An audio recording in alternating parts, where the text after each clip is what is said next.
Jagoro mongirore migao mar somo Julius Bitoko olando lokruok maduong' e lai mar somo ma pachoka kowuok e Competency Based Curriculum CBC nyaka e Competency Based Education CBE.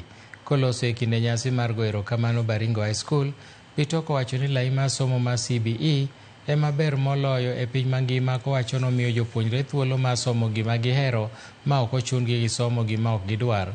Olero ni laini no oketo maino e kungo talanta kendo biro golo jopuonjre mohero gima gitimo. Bitok bende olero ni jopuonjre 1.2 mawuok e grade 9 kadhi e grade 10 higa manyien biro dhi mbele kod somo maonge chochni moro amora, koyango ni sirikal chano ndike tich jopuonj maromo 24,000.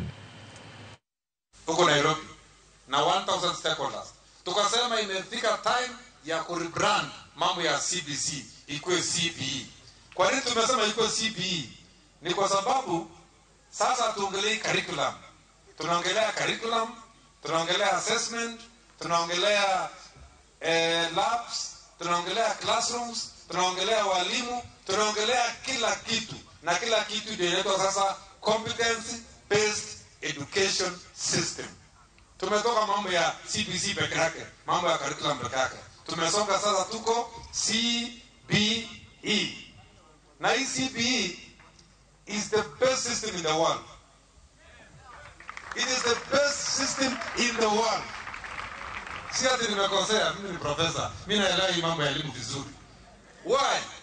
Kwa sababu inapatia vijana wetu nafasi wajionyeshe kwa talenta ambayo wako nayo.